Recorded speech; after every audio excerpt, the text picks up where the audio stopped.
factores intrínsecos de la enfermedad, a factores relacionados al procedimiento y factores individuales del paciente, sin comprometer la atención de pacientes sospechosos o confirmados COVID. Esto quiere decir que en la situación epidemiológica en la que estamos hoy en Argentina, donde uno está viendo cierto incremento de casos en la región de AMBA, pero no así en el resto del país, uno tiene que adecuar estos protocolos o estas indicaciones a la realidad local de cada lugar. Y no solo epidemiológicamente hablando de la provincia donde uno esté o del lugar a donde uno trabaje, sino también con respecto a los recursos con los que cuenta para poder atender en principio y fundamentalmente a los pacientes sospechosos o confirmados de enfermedad por COVID, y luego, por supuesto, no dejar de atender a aquellos pacientes que tienen patologías, como en este caso enfermedades cardiovasculares, que pueden traer consecuencias graves si no se los atiende, ¿no? Este cuadrito lo hizo la Sociedad Española, que la verdad que explica que de acuerdo a la cantidad de porcentaje de pacientes COVID hospitalizados, uno podría de alguna manera regular la actividad quirúrgica, siendo en mi hospital, o como un ejemplo en el Hospital Austral, que tenemos menos del 5% en este momento de pacientes COVID positivos internados, ellos sugieren que no va a tener impacto en los recursos el hecho de abrir un poco más las cirugías y que podríamos llegar a transformar la actividad quirúrgica en una actividad quirúrgica normal. Más allá de este cuadro, que uno debería colocarse en la fase que a cada uno le corresponda, uno que tiene que tener siempre una prioridad, que es ver si el procedimiento va a ser una emergencia o una urgencia, y ver si es un procedimiento electivo, y también tener algunas consideraciones, como en este score, que se llama el score de Mentz, que lo estamos utilizando mucho para tratar de cuantificar o como una ayuda para reflexionar qué tipo de patología tiene el paciente y qué comorbilidades tiene esa patología, diabético, inmunosuprimido, si tiene enfermedad cardiovascular, el Body Mass Index, todo lo que hace pensar en complicaciones posoperatorias, factores que tienen que ver relacionados específicamente al procedimiento, a la duración del procedimiento, a la necesidad de terapia intensiva después, a la cantidad de miembros del equipo quirúrgico que participan, y por último, a factores del paciente que tienen que ver con la elección del mejor tratamiento, ya sea tratamiento conservador, tratamiento que puede diferirse 2 semanas o aquellos que se pueden diferir más allá de las 6 semanas. Todo esto significa que un grupo interdisciplinario tiene que evaluar específicamente cada paciente y ponderar cuál es la importancia de la resolución quirúrgica en este momento y cuál es la posibilidad de diferirla o no. Y por supuesto pensando siempre en el beneficio del paciente.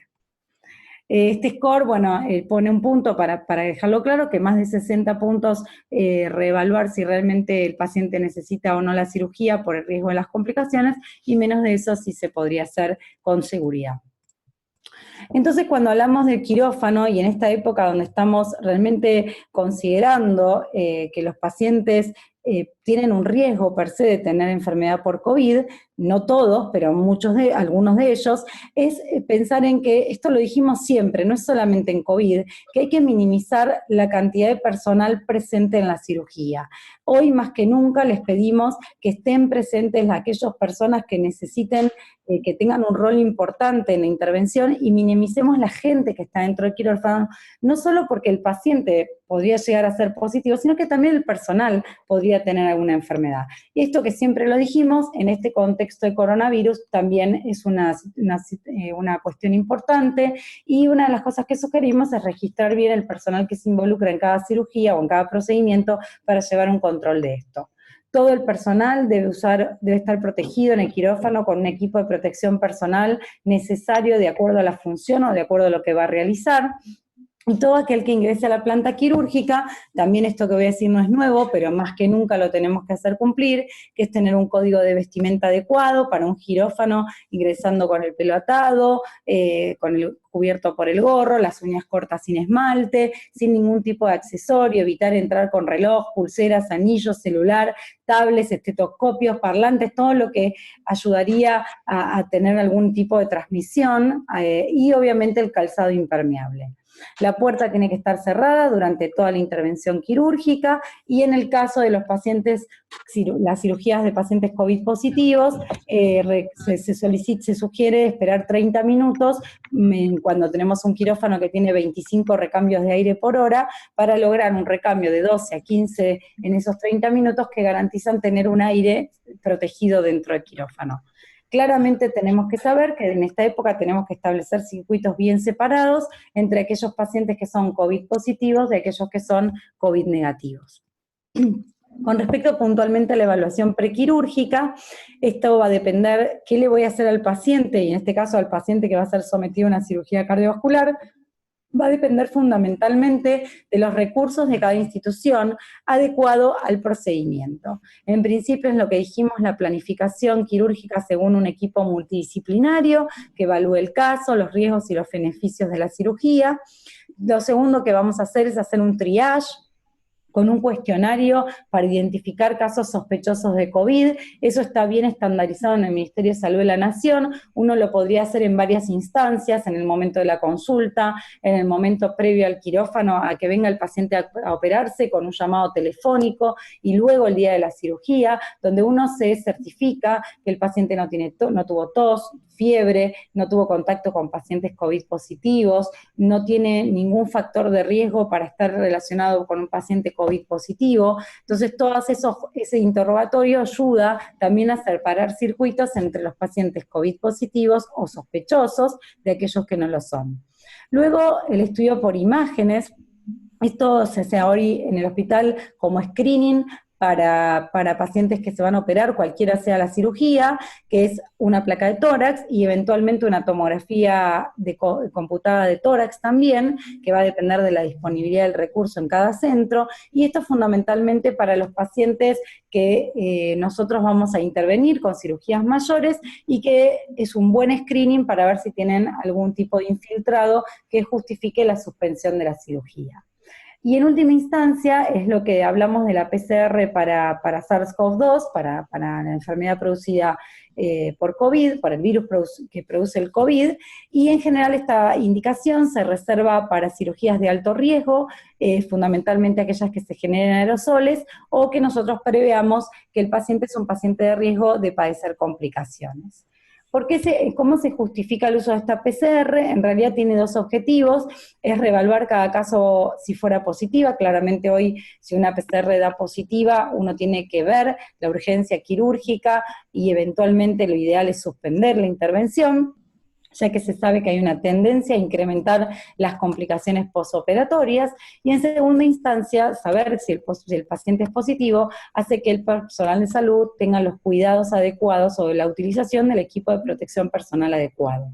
¿Para qué cirugías lo estamos sugiriendo? Es para cirugías, la realización de esta PCR, hablando puntualmente, es cirugías aerodigestivas superiores, torácicas, esofágicas, orofaringias, las cardiovasculares, cuando utilizamos sierras o mandril, y neurocirugías que ingresan a través de mucosa nasal. Como todos sabemos, ningún método es 100% sensible, la PCR tampoco es 100% sensible, y por eso uno sugiere que en procedimientos altamente generadores de aerosoles, por ejemplo, fundamentalmente en la intubación orotraqueal o la realización de una traqueostomía, se siga usando el equipo de protección 3 para proteger al personal. O sea, la PCR es un muy buen método de screening, va a ayudar a que nosotros protejamos al personal de salud en el quirófano, podamos descartar aquel paciente que es positivo, entonces hay que hacer otras cosas y no intervenirlo quirúrgicamente, y considerar como la endoscopía o como en el caso de la intubación, con alto riesgo de generación de aerosoles, el uso en ese contexto de equipos de protección personal 3. Para ir terminando lo que es la evaluación prequirúrgica y darle paso a Estela, nosotros planteamos en este documento un algoritmo de manejo de pacientes que tengan disponibilidad, en el centro que tenga disponibilidad para PCR. En el caso de cirugías de emergencia, obviamente se va a considerar el paciente como probable positivo, vamos a usar todas las medidas de protección personal, en este caso son pacientes que no podrían esperar ningún estudio complementario, y en el caso de que sí pudieran esperar el estudio complementario, vamos a esperar la realización de una placa o de una PCR para poder reevaluar el caso. Si no, se utiliza un equipo de protección 3.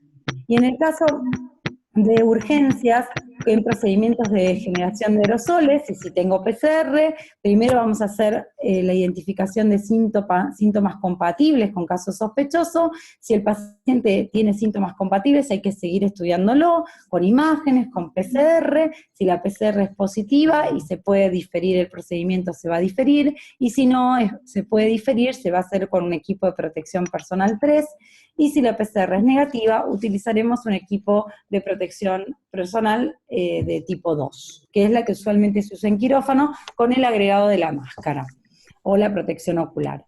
Y en procedimientos sin riesgo de generar aerosoles, también vamos a ver si tienen síntomas respiratorios. Si así lo tuvieran, hay que estudiar a ese paciente. Si el resultado del estudio, tanto de imágenes o PCR, da positivo, hay que trabajar en ese procedimiento con equipo de protección 3, idealmente, y en el caso de que fuera negativo, en vestimenta común, y si es negativo directamente los síntomas, uno podría plantear utilizar la vestimenta adecuada para el tipo de procedimiento. Si no disponemos de PCR, lo que uno sugiere es hacer un muy buen interrogatorio y algún estudio por imagen. Si da positivo ese screening, tomarlo como sospechoso, y en procedimientos generadores de aerosoles, que es todo lo que enumeramos y los que están acá, usar equipo de protección 3, y en cirugías que no generen aerosoles, usar equipo de protección personal 2. O sea, en resumen, lo que tratamos de hacer es, de acuerdo a la situación epidemiológica en el lugar a donde estemos, ya sea en la provincia, en la ciudad, en el hospital a donde yo trabaje, jerarquizar qué pacientes tengo y qué proporción de pacientes COVID positivos tengo, para poder utilizar estrategias de screening que minimicen el riesgo en el personal y minimicen las complicaciones para el paciente. Muchas gracias.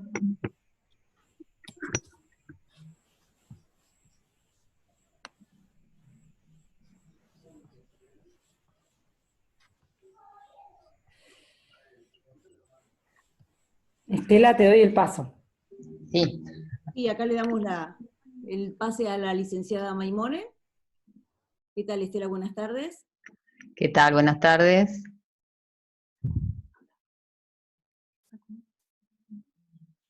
Bueno, cuando quiera.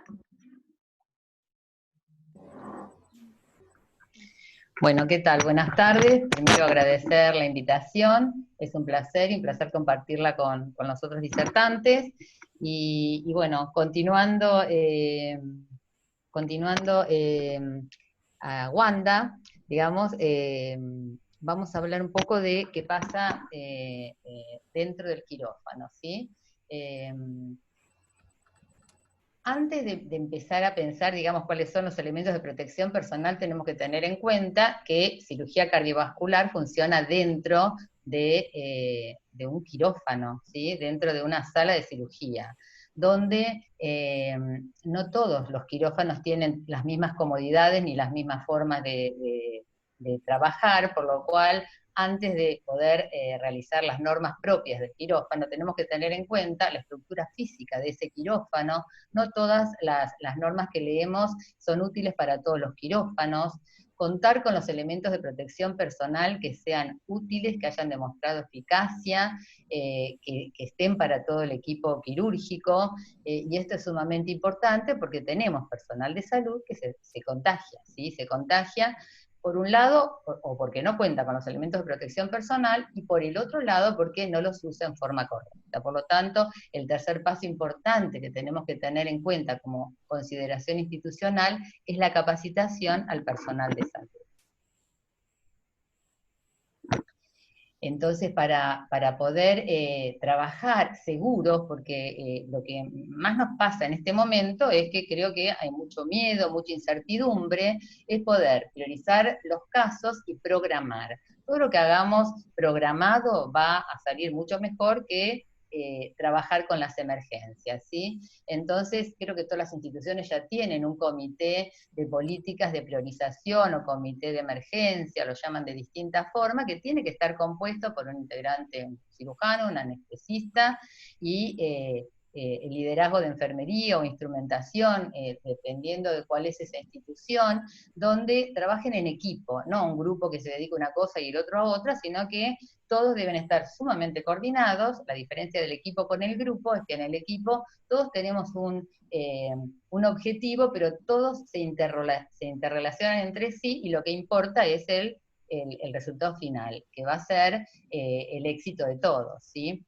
Entonces, tener en cuenta cómo se van a ir abriendo los quirófanos y qué casos se van a operar, y para esto hay que diseñar un flujo de trabajo que todos deben conocer, que solamente van a trabajar los profesionales esenciales dentro de esa cirugía y dentro del quirófano, y los que no son esenciales dentro del quirófano no deberían estar dentro del quirófano cubriendo horas, porque van a someterse a riesgo, que haya disponibilidad de recursos no solo en el quirófano, sino también en cirugía cardiovascular, porque este paciente va a pasar del quirófano a recuperación cardiovascular, quise decir, y que haya una capacitación continua del personal. Este es un ejemplo. Cuando hablamos de capacitación, no es le di una clase y lo entendió, sino tener muchas formas de comunicarse, ¿sí? Mucho apoyo visual. Esto no está en nuestro idioma, pero digamos me pareció interesante ver cómo en esta institución todo lo que tenía que ver con lo visual existía, además de la norma escrita y la capacitación hecha, ¿no? En una clase o en el grupito, ¿sí? Entonces, fíjense cómo ellos usan el código de colores, no solo el de la flecha, y no solo, este es un área para colocarse los elementos de protección, para sacarse los elementos de protección, que en este quirófano lo pudieron hacer diferenciados, no es el mismo lugar. Las áreas donde se colocan los elementos tienen permanentemente los recordatorios, el alcohol para manos para limpiar las superficies, donde se retiran lo mismo, recordatorio de cómo lavarte las manos, y permanentemente es recordar. Y no solamente en las paredes, que hay que usar las paredes, porque las paredes hablan, también usarlos en las redes, porque estamos muy acostumbrados, y sobre todo en los lugares donde hay gente muy joven, bueno, utilizar el Instagram, el Facebook, el Twitter, el WhatsApp, digamos, como para poder ir recordando, porque la capacitación no basta con hacer la clase o con ir varias veces, sino que todo lo que podamos usar para comunicar y apoyar visualmente va a ser de utilidad, porque los casos que nos vamos enterando de brotes en el personal están dados por el no cumplimiento. Tenemos los elementos y no se cumple en algún paso de este proceso.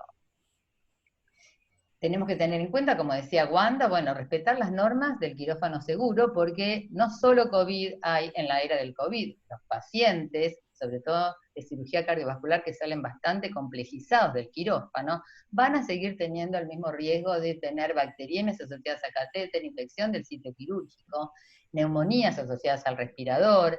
Son pacientes complejos realmente. Entonces, bueno, existen las infecciones asociadas al cuidado de la salud, además de COVID, y entonces, bueno, no desesperarnos, no pensar que solo es el COVID y no contagiarnos nosotros, sino que la seguridad del paciente acá es sumamente importante también.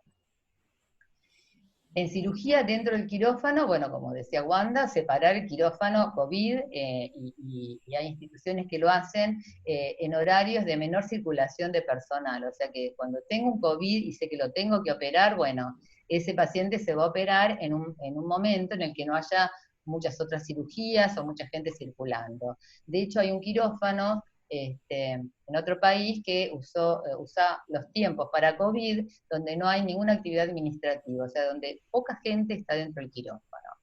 Bueno, trabajar con puertas cerradas, esto tiene que ver mucho con la ventilación.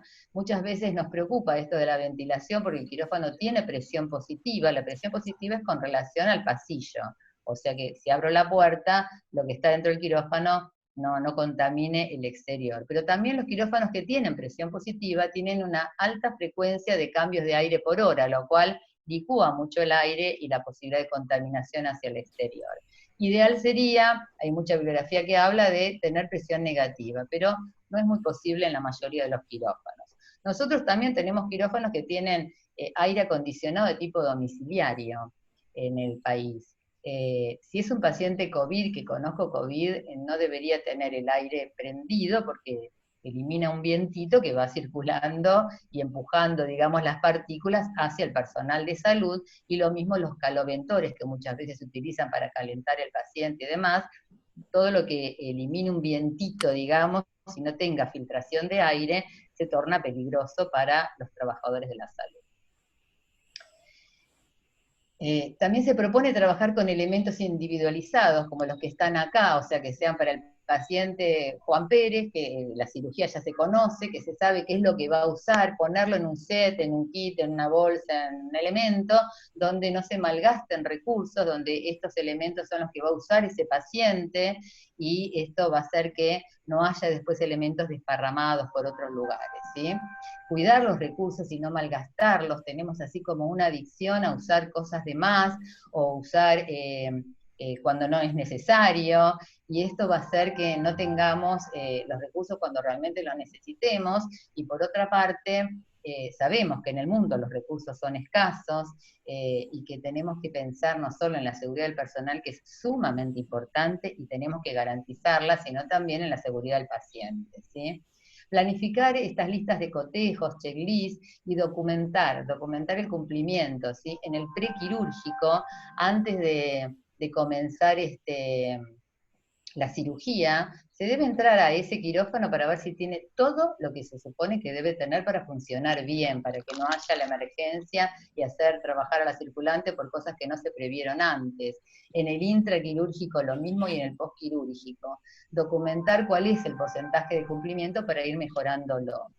El personal debe ser el necesario, estar capacitado y registrar quién es el personal que intervino en la cirugía. Y el estar capacitado, otra vez, no es que recibió una clase, ¿no? Tiene que ser un personal que haya demostrado que aprendió a poner y sacarse los elementos de protección personal. Ustedes en el quirófano acostumbran a utilizar los elementos de protección personal, pero muchas veces o no se usan bien o no se retiran bien. Y acá, en el error, se va la vida de uno muchas veces, ¿no? O sea, tenemos que tener bien internalizado cómo colocarse y cómo retirarse los elementos. Si tenemos un lugar diferente, como decíamos antes, no establecer un flujo y que todos lo conozcan, mucha señalización. La circulante debería quedar fuera del quirófano si es posible, porque es una persona menos que estaría en riesgo. Y los anestesistas o el personal de anestesia tienen que tener dos objetivos claros: reducir la generación de aerosoles, siempre que pueda, lo debe hacer, con distintas estrategias, distintas técnicas, y tener en cuenta la seguridad del paciente. Entonces, ¿cuáles son los elementos de protección personal? Creo que ustedes lo saben y los usan, y a veces los usan de más también. Lo que genera aerosoles, cirugías que generan aerosoles: el respirador N95, la protección ocular y la máscara facial, el camisolín hidrorrepelente, los guantes estériles, las botas y la cofia. La mayoría de estos elementos los usan ustedes habitualmente. El tema es, acá los tenemos que usar bien o bien, no hay posibilidad del error. ¿Quién es este personal que trabaja en cirugías que generan aerosoles? El anestesista seguro, los cirujanos y las instrumentadoras para cirugías que generan aerosoles, y si no generan aerosoles, lo que va a cambiar es el tipo de barbijo, que en lugar de ser un N95, que tiene como diferencia el barbijo quirúrgico fundamentalmente el tipo de cerramiento, que lo hace realmente mucho más seguro que un barbijo quirúrgico, que un buen barbijo quirúrgico tiene una excelente filtración también. Hay mucha bibliografía, y de hecho en el documento que mencionaba Wanda, que hizo el Colegio de Cirujanos Cardiovascular, hablan sobre doble guante, doble bota, doble cofia, doble lo que fuera. Mucha bibliografía no está de acuerdo con este doble, porque al ponerte doble también tenés más riesgo cuando te retirás lo que es doble, salvo que haya situaciones puntuales. Una, por ejemplo, es el doble guante, cuando ya se usa en muchas cirugías, y sobre todo si te tenés que cambiar un guante porque se rompe y demás, tenés el otro guante y no hay contacto con piel. Pensemos que este es un virus de contacto respiratorio, y que se transmite por contacto respiratorio, contacto cercano, pero en el quirófano tenemos un sistema de ventilación que se va moviendo, por lo tanto se hace un poco más aéreo este virus, y por contacto con superficies contaminadas con un paciente que tiene COVID, ¿sí?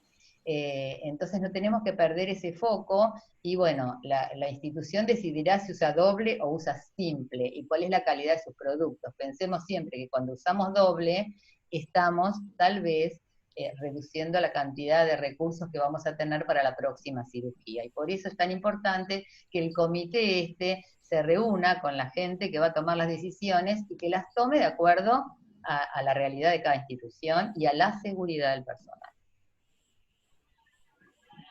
Estas son unas fotos de Singapur, de un hospital de Singapur. Fíjense el paciente, el equipo quirúrgico como está vestido para un paciente COVID, ¿sí? Estas máscaras que tienen faciales extraen aire, y ellos, lo que me pareció interesante es que proponen que todos los elementos que se tocan frecuentemente estén forrados con un plástico, de modo tal que para lavarlos sea mucho más fácil que si uno no lo hizo, ¿sí? Y realmente esto funciona, ya se hace en algunas cirugías, en algunas terapias intensivas antes del COVID, ¿sí? Por los gérmenes resistentes.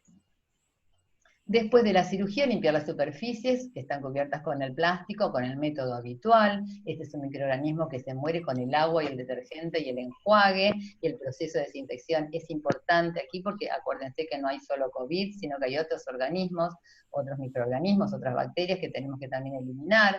Descartar el canister de soda y el circuito de anestesia, limpiar las superficies con el método habitual. El personal de limpieza se debe vestir con el barbijo quirúrgico, el camisolín hidrorrepelente, los guantes descartables, las botas y la cofia. Muchas de esas cosas ya las tiene antes del COVID. Colocar al paciente un barbijo quirúrgico cuando se va a trasladar. Si es posible, recuperar al paciente dentro del quirófano para que salga lo más descomplejizado posible. En paciente de cirugía cardiovascular, a veces, de acuerdo a la cirugía, esto se puede hacer y otras veces no. El paciente va muy complejizado a cirugía cardiovascular. Acompañar al paciente a recuperación cardiovascular, lo debería acompañar o otro personal que no intervino en la cirugía, o se cambia todo el personal que estuvo en la cirugía. No se puede que el mismo personal que intervino en la cirugía acompañe al paciente a recuperación cardiovascular. Tener una buena relación enfermera-paciente, 1 a 1. El equipo quirúrgico que se lava debe cambiarse totalmente la ropa para continuar otras cirugías, y suspender las visitas del paciente y reemplazarlas por llamados telefónicos. Esto es un poco solitario para el paciente, pero se trata justamente que si el paciente es COVID positivo, no ponga en riesgo a otras personas. Entonces, como conclusión y para terminar, tenemos que priorizar los casos y la programación de los casos, garantizar los insumos, tener un flujo de trabajo, utilizar el checklist, que es una medida no solo de control, sino de educación, reevaluar constantemente las políticas, porque cada vez se va sabiendo más cosas, y algunas nunca se saben. Entonces, bueno, las políticas que a lo mejor estaban hoy, mañana son diferentes, y hay que ir reevaluándolas e ir aprendiéndolas, y se debe contar con protocolos escritos que estén estandarizados, y se debe controlar el cumplimiento. Muchas veces creemos que porque ya tenemos la norma escrita, hicimos una clase, el personal aprendió, y permanentemente debemos estar recordando, cambiando los signos visuales y demás. Bueno, muchas gracias.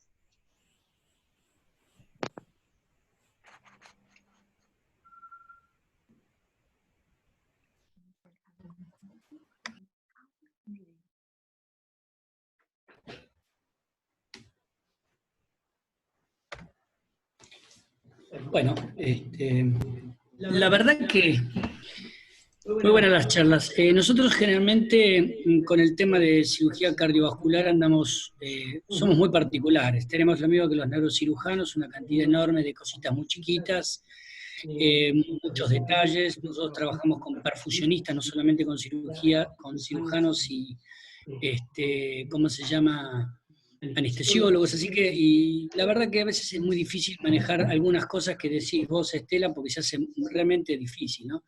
Me gustaría, no sé si tienen algunas preguntas, sobre todo, para ser un poco más ordenado, no sé qué te parece, Gaby, pero darle un poco las palabras de estos chicos, a la doctora Mariana, perdón, a la doctora licenciada Mariana, licenciada Brian, que hablen un poco de la experiencia, pero un par de preguntas antes, porque realmente acá hay una pila de preguntas que llegaron por chat, está lleno esto, así que no sé si... Sí, por eso quería preguntarle a Brian si quería hacerle un par de preguntas a la doctora y a la licenciada, y a Marcela también si tenía preguntas para hacerle. Bien, gracias. ¿Cómo andan? Buenas tardes para todos. Sí, anoté algunos puntos para charlarlos, más que preguntas, pero el primero es cuando se dice que el circulante en una intervención tiene que estar fuera, ¿no? O que se trate de que... Y a veces creo que esa es una situación muy complicada, casi imposible, que una cirugía se lleve a cabo sin un circulante. Entonces quería saber en qué momento o cómo, o profundizar un poco más en eso para que se entienda un poquito mejor. Esa es una recomendación, como las mayorías que dimos. En este tipo de cirugía probablemente no sea demasiado posible que esté fuera. Yo creo que deberían ustedes evaluarlo, porque si hicieron un buen checklist previo en el prequirúrgico y en el intra, probablemente se trata de sacar al circulante para que sea una persona menos que esté en riesgo. Pero si no se puede, o si el tipo de cirugía no lo permite, bueno, estará dentro y cubierto. Pensá que cada persona que ingresa al quirófano se tiene que vestir y va a usar los elementos de protección personal, y los va a usar, obviamente que si tiene que entrar, los va a usar. Pero todavía nosotros no tenemos el pico de COVID, y tenemos que estar cuidando muy bien los recursos para cuando son necesarios. Entonces el circulante puede estar afuera, lo tenés afuera y no está usando un N95, o sea, no tiene esa situación. Si no se puede tener, lo tenés adentro. Por eso es que este comité, digamos, que está decidiendo estas políticas, las va a decidir de acuerdo a la estructura física del lugar, a los insumos que tienen y al tipo de cirugía. A lo mejor en todas las cirugías no, y en algunas sí. ¿Sí? Yo coincido con Estela. Yo lo que creo es que esto desafía un poco las cosas que deberíamos empezar a hacer mejor también, ¿no?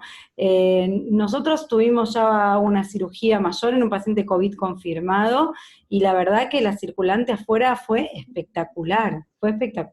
Lo que pasa es que requiere realmente la voluntad de empezar a cambiar algunos procesos, esto que siempre decimos, que mantener la puerta cerrada, que nos ha costado tanto, pero esto va, digamos, basal, no es de COVID. Ahora de repente se entiende todo lo que uno dice de mantener la puerta cerrada, y ni que hablar voy a decir del barbijo, que también nos cuesta a veces hacer. Antes nos costaba que se coloquen el barbijo adecuadamente, o lo usen, claro, como dice Estela, por debajo de la nariz. No es anécdota de libro, es anécdota real, digamos, y hoy realmente tenemos que entender para qué sirve un equipo de protección personal y cuidarlo. O sea, yo creo que de verdad hay que reflexionar en las prácticas que se hacían, mejorarlas sin duda, porque hay muchas que no las estábamos haciendo adecuadamente, y cambiar estrategias. De verdad, nosotros en el hospital tenemos la circulante afuera en un quirófano COVID, se operó un paciente COVID positivo que tiene una herida de arma de fuego, o sea, que fue una cirugía absolutamente impostergable, y resultó todo espectacular, la verdad que espectacular. Bueno, sí, no, yo tengo una pregunta pero está reiterada veces, está muchísimas veces hecha. ¿Qué pasa con el electrobisturí cuando se utiliza? ¿Qué hacemos con eso?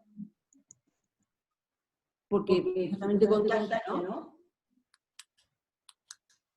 Yo te voy a dar lo que les digo a mis médicos. El electrobisturí lo que hace es quemar. El humito que sale es de que haber quemado un tejido. La realidad es que no hay posibilidad de que haya virus en una herida que se quema, sinceramente. Hay algunos estudios que hablan que el electrobisturí podría ser por este humito que genera la aerosolización, pero el mecanismo del humito, digamos, es otro realmente. Yo la verdad que el uso del electrobisturí no está dentro de mis procedimientos generadores de aerosoles para utilizar un N95. No sé, Estela, vos qué opinás. O sea que no hay que ponerle una cánula de expresión extra ni nada por el estilo. Nosotros en este momento no. Totalmente de acuerdo, no, lo que se plantea a veces es que pueda contaminar el aire, pero no por COVID, que lo contamine y que hay artículos que dicen que, bueno, solo un 5% tiene este tejido muerto y puede tener un poco más de anhídrido carbónico, pero no COVID. No COVID. Es de transmisión de contacto aéreo cercano. Por supuesto que en el quirófano, si el paciente tiene el virus, se va a estar moviendo permanentemente por el sistema de ventilación, concretamente, y por eso es que nos cubrimos como nos cubrimos y como son los elementos de protección personal. Pero ¿Y todo el lo uso demás de la laparoscopía? Es la misma situación. De laparoscopía te cuento. La laparoscopía tiene un tema que es la presión con la que sale el aire cuando van a hacer la salida del neumoperitoneo, ¿sí? Pero recién hace 2 días, que me lo acercaron ayer, creo, hay un trabajo sobre un caso de COVID positivo y la concentración, pues estamos trabajando así, con una cosa, una evidencia, sinceramente, yo desde mi lugar digo, nunca trabajamos con una evidencia tan baja, y tomamos decisiones sobre una evidencia tan baja realmente. Hay un componente de lo que es la evidencia real, y hay otro de lo que es el sentimiento y el miedo que se mezclaron y que está haciendo para mí mucho daño, ¿no? Mucho daño. Pero bueno, lo que nosotros hacemos en el hospital es colocar un circuito de salida de aire controlado y ese aire lo hacemos pasar por un filtro para minimizar la aerosolización. Eso lo estamos haciendo desde el día 1 y la verdad que no hemos tenido ningún tipo de profesional infectado en un quirófano. Así que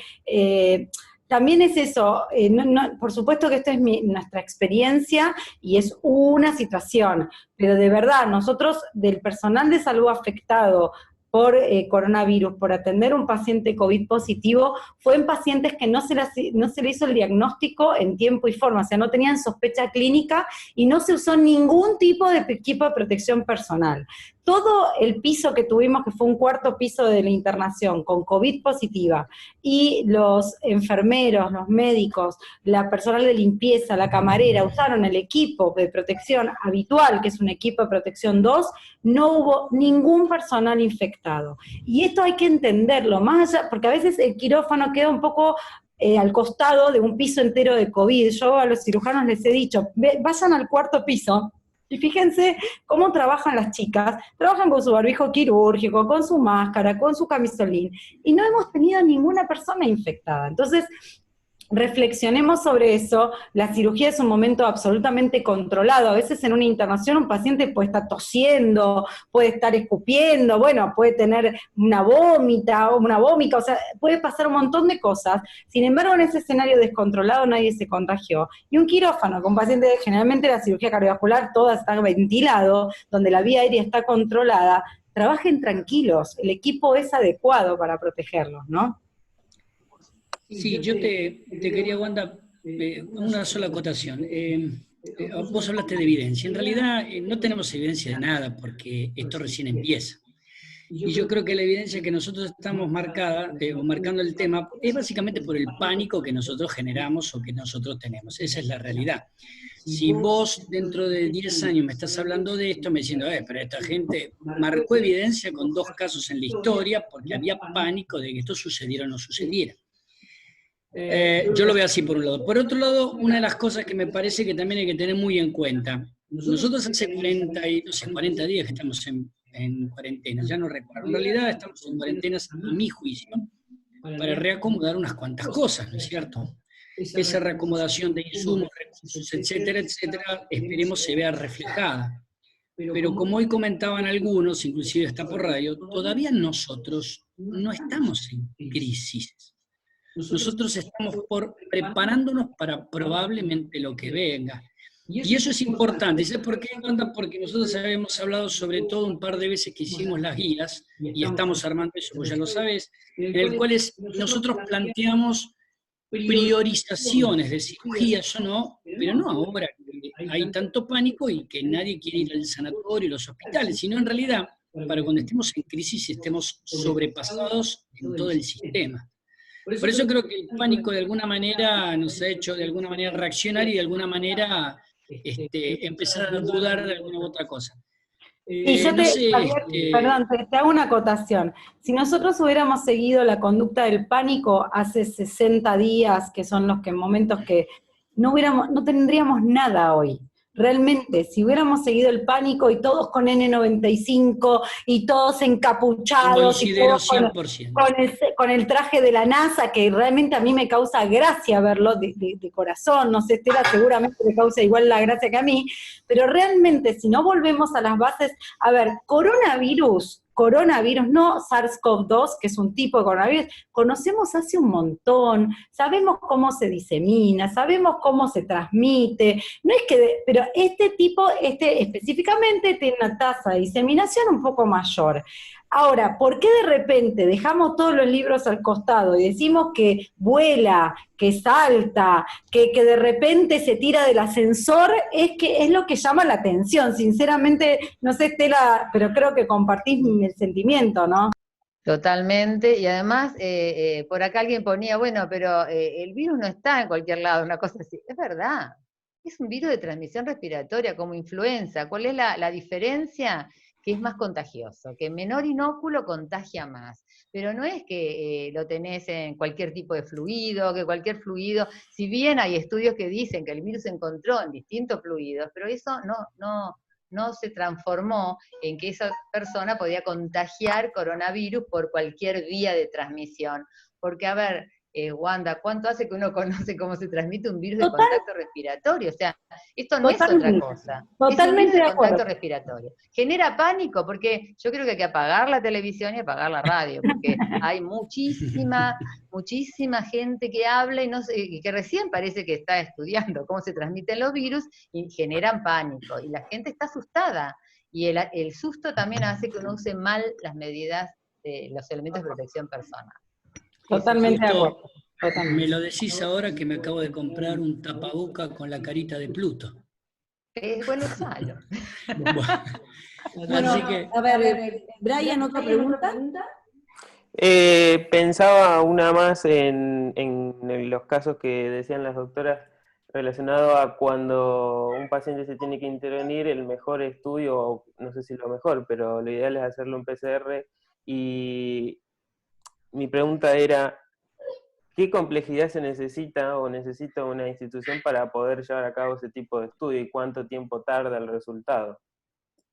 No, la PCR necesitas un laboratorio de biología molecular. Hoy en la Argentina hay centros de referencia donde vos podés enviar la muestra, lo hace el gobierno nacional, tenés en cada lugar donde podés mandar tu muestra, y si tuvieras un hospital es en qué lugar tenés un laboratorio de biología molecular. La prueba en general tarda, nosotros en el hospital la hacemos en 6 horas, así que la verdad que en 6 a 8 horas tenemos menos 6 horas. Hoy nosotros hacemos 2 largadas por día, a la mañana, al mediodía tenemos el resultado, sale a las 2 de la tarde la segunda tanda, y a la nochecita tenés el resultado, o sea que no es mayor complejidad, y el que no tiene un laboratorio de ese tipo tiene que derivar la muestra a los centros de referencia. Uh-huh. bien. Bueno, Brian, ¿querés arrancar con lo tuyo? Bueno, arranco a compartir pantalla por acá. Bien, quería primero, antes que nada, agradecer por la invitación y a los presentes que se han sumado a este webinar. Y bueno, avanzando, armé en esta diapositiva algo que mucho tiempo en las cirugías, en las intervenciones, la OMS empezó a recomendar hace mucho tiempo que todas las intervenciones quirúrgicas que se realicen a nivel mundial se basen sobre un lema de cirugía segura, ¿sí? Para salvar vidas, y indican que en una intervención quirúrgica participan muchas personas, y eso lo hace seguro también, ya que es un equipo multidisciplinario y como se dice, no muchos ojos ven más que dos. Y también que el trabajo en equipo es fundamental en cualquier intervención quirúrgica, teniendo en cuenta que las intervenciones quirúrgicas son sumamente necesarias a nivel mundial, ¿no? Entonces, hoy nos encontramos en una situación que hace un poco contradicción a lo que se recomendó en algún momento, si uno lo piensa con algunos puntos, porque como hablamos, decimos, necesitamos menos gente en una intervención quirúrgica, necesitamos que haya otro tipo de protección, necesitamos que, no sé, que la lista de verificación de seguridad del paciente le hagamos alguna modificación pensando en, por ejemplo, incorporar nuevas preguntas en esta situación pandémica, como de preguntarle al paciente si tuvo contacto con algún paciente, algún familiar que haya tenido coronavirus o algún contacto estrecho. Bueno, ese tipo de situación, ¿no? Muchos trabajos estaban hablando de eso, y acá yo en este grafiquito armé, digo, nos encontramos en una situación donde tenemos que seguir manteniendo esta seguridad quirúrgica que se recomienda de la OMS y desde el Ministerio de Salud para el paciente y para nosotros como equipo quirúrgico por causa, ¿no?, de el coronavirus, un poco más, no sé si la palabra es extrema, pero quizás con un poco más de atención, como decía hoy la doctora, son cosas que las venimos haciendo siempre, pero hoy es, bueno, si las hago mal, voy a tener una consecuencia, ¿sí? En la otra situación también, pero acá sabemos el tipo de consecuencia que podemos llegar a tener. Como decía, y sabemos, ¿no? Estamos en una situación de emergencia sanitaria mundial, y yo les puse acá unos aportes de estudios actuales, esto fue de hoy a la mañana, donde en situación mundial estamos con 4.200.000 casos positivos, casi 300.000 muertes, y nosotros, como todos sabemos, estamos en una etapa en donde recién ayer fue un día en donde hubo 285 casos positivos, el segundo día consecutivo en donde los casos se mantuvieron de 200 para arriba, y entonces creo que todavía nos falta, y como decía el doctor Ferrari, el tiempo de activación de la cuarentena ayudó o está ayudando o colaborando en la preparación, ¿no?, a enfrentar, o nos está preparando para enfrentarnos a vaya a saber qué situación, si se alcanza o no, ¿no? Es una incertidumbre general. Entonces lo que planteo es, para avanzar, que la realidad es que hay que empezar a replantearse, no lo digo yo, lo dice la ONU, que es la Asociación de Enfermeras Perioperatorias de los Estados Unidos, en donde justamente la semana pasada hicieron un webinar igual que esto, y tocaban algunos puntos con otra mirada, con otra experiencia, porque estamos hablando de Estados Unidos, ¿no? Sabemos la situación que están atravesando, pero fíjense los puntos que me resultaron relevantes para tenerlos en cuenta en cualquier institución, ¿no? Primero, tener en cuenta el impacto de la fatiga que va a generar que el personal de salud se desempeñe, ¿sí?, dentro de la institución, en la asistencia sanitaria, porque va a ser seguramente el doble de tiempo. Ellos hablan de que no pueden permitir que una persona trabaje 10 horas seguidas. O sea, si vamos a la realidad, nosotros en nuestro país, muchos hacen 12 horas de guardia y se van a otro lugar a hacer otra guardia más. Entonces, mucho no lo podemos tomar a eso como ejemplo, ¿no? También plantean que hay que tener en cuenta la reanudación sostenida de esta semana tuvimos 1.000 casos, la semana que viene si tenemos 1.000 nos tenemos que volver a defender de la misma forma. O sea, no hay que pensar, listo, pasamos el pico. A ellos les pasó esa situación y eso lo tomé también como relevante. Tener en cuenta estándares de atención crítica, ¿sí?, para este tipo de atención sanitaria, que las autoridades locales o institucionales estén todas involucradas, como decía la doctora Maimonides hace un ratito. O sea, no podemos dejar a nadie afuera, no podemos crear presentaciones o trabajos individuales porque no van a aportar nada.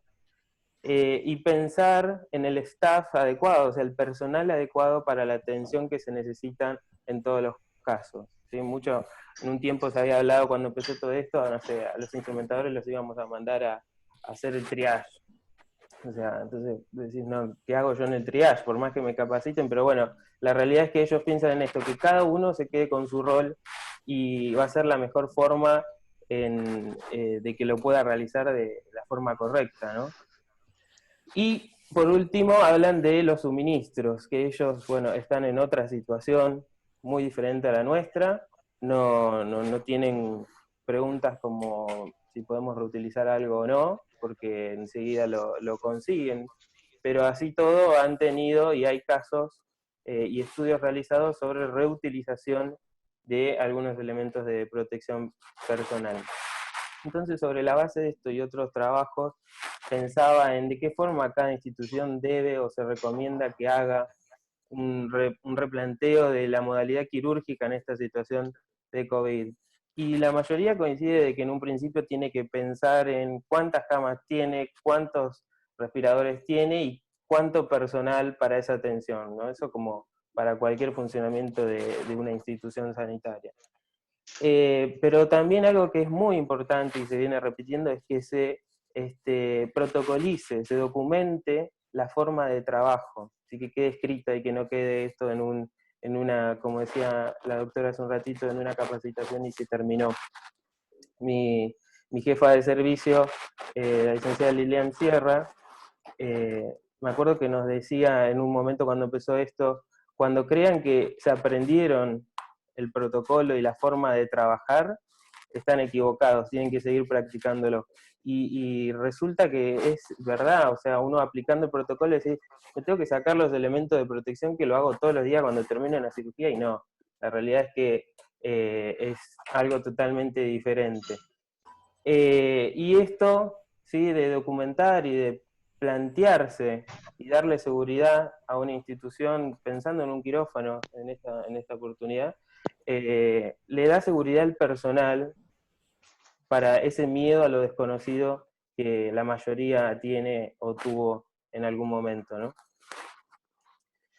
Entonces, básicamente el protocolo de actuación en el centro quirúrgico con riesgo de COVID o COVID positivo se lo planteó según recomendaciones por el Ministerio de Salud de Argentina, por lo menos en el de la institución en donde trabajo. En principio, el Ministerio dice, utilicen todas las precauciones estándares que se aplican para cuando hay contacto con sangre, con fluidos, con piel no intacta o con membranas mucosas. Pero además, recuerden, higienizarse las manos, higienizar la vía respiratoria, usar la protección personal según la situación de riesgo que se esté desarrollando.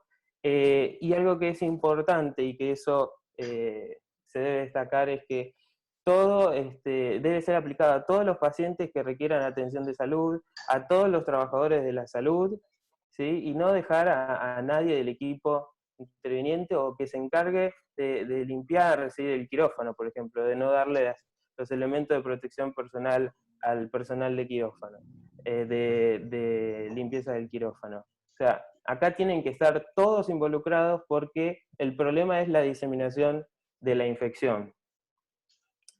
Entonces, básicamente el protocolo de la institución donde trabajo cumple con los requisitos del Ministerio de Salud y desarrolla puntos como estos, ¿no? El personal interviniente, quién es el que debe actuar con ese protocolo, qué quirófanos se deben utilizar para las intervenciones de sospecha o positivos para COVID, qué materiales se necesitan dentro y fuera del local quirúrgico, que esto es muy parecido a lo que compartía la doctora Mimones, de decir, bueno, no malgastemos los insumos, los productos médicos, porque en algún momento nos podemos quedar sin.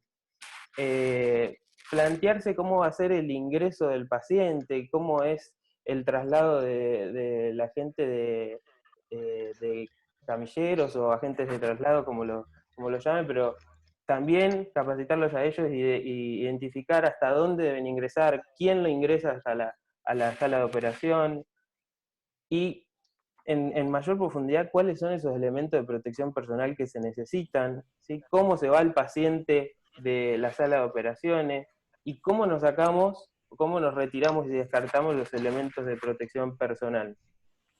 También cómo se limpia el quirófano y las situaciones especiales como un óbito dentro de, o que sea bajo sospecha COVID o COVID positivo. Entonces, estos puntos son los que se desarrollan en el protocolo, pero ojo, hay que tener en cuenta que no hay un protocolo ideal, esto no es el ideal y lo que hay que hacer.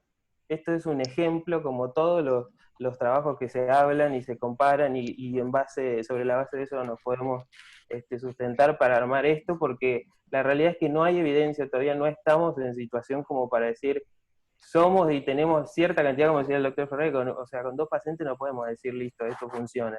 Pero bueno, sí es muy importante tenerlo, ¿no? Creo que hoy no es un momento para trabajar en una institución de salud y que no tengan por lo menos algo escrito o hayan tenido una capacitación previa. Algo que me resulta interesante para compartirles es que se debe realizar una guía gráfica, como veníamos diciendo, con dibujos, con videos, con fotos, porque de memoria uno no se lo puede aprender porque sabemos todo lo que involucra una cirugía, el estrés, el malestar de estar tantas horas adentro de la sala de operación, o todos los factores que nos podrían alterar emocionalmente. Entonces hay que tener indicado correctamente y representado gráficamente qué hay que hacer, cómo hay que hacerlo para la seguridad y mantener esto de la seguridad quirúrgica, ¿sí? La responsabilidad quirúrgica no solo para el paciente, sino para evitar los contagios posteriores. Fíjense que para colocarse los elementos de protección personal, se recomienda primero, obviamente, el lavado de manos, ¿sí? El lavado de manos, recuerden, de que se debe realizar en los 5 momentos, ¿no? Cuando uno está en contacto con el paciente, pero el lavado de manos previo a la colocación de todos los elementos de protección personal. Después el camisolín descartable, teniendo en cuenta que se debe colocar cubriendo lo máximo el cuello y los hombros, ¿sí? No que nos quede demasiado expuesto esa zona. Luego el barbijo común, el filtro, el N95, según la situación, como decíamos, según la exposición, si vamos a estar expuestos a aerolización o no. Las gafas y la máscara que todos conocemos que se está utilizando para protegernos de la aerosolización. Y por último, el par de guantes o doble par de guantes, como se indique. En una intervención quirúrgica, creo que la mayoría que trabajamos en esto sabemos que siempre fue la indicación y la recomendación de utilizar doble par de guante, no solo por situaciones de que me contamine un guante y después tengo el otro abajo, sino por cuestiones de bioseguridad. Y por último, la institución diseñó en consenso de la jefa del servicio, la agente de infectología, la aprobación de los directores, etcétera, y bajo esta guía de bibliografía que les dejé ahí abajo, de cómo sacarse los elementos de protección personal, porque además de todo lo anterior que vengo diciendo, el tema es sacárselo, porque hasta ahí estamos protegidos, pero si hicimos un paso mal en el momento que nos retiramos de una intervención, es como si no lo hubiéramos tenido, ¿sí? Entonces fíjense cuáles son los pasos, básicamente sacarse el primer par de guantes, o sea, el segundo par de guantes, el más externo, retirarse la máscara que teníamos y colocarla en una cubeta o en una batea con detergente enzimático o desinfectante de alto nivel. Luego, utilizar alcohol, ¿sí? Para sanitizar las manos. Retirarse el camisolín descartable o el camisolín que se haya utilizado, que tengan y consideren que es bioseguro para ese tipo de intervención, con el segundo par de guantes, volver a higienizarse las manos con alcohol, retirarse el barbijo quirúrgico, porque por lo menos en donde trabajo se utiliza un barbijo N95 en situaciones de sospecha o la realidad que sospecha, porque positivo todavía no nos tocó participar de una intervención quirúrgica positiva de COVID, así que se trabaja bajo sospecha de COVID.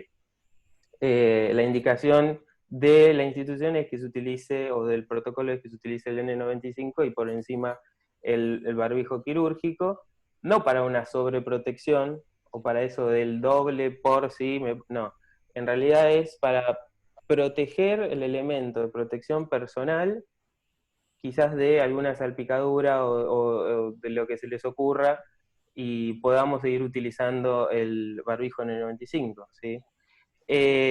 La cofia descartable es lo que sigue, volver a sanitizar las manos con alcohol, luego las antiparras o las gafas que tengan y las colocan de vuelta en una cubeta con el desinfectante de alto nivel, retirarse de las botas, y por último, el último par de guantes que tenían. Entonces, todas las maniobras que se realizaron acá, el personal las realizó con el último par de guantes, o sea, no fue contacto directo con la piel.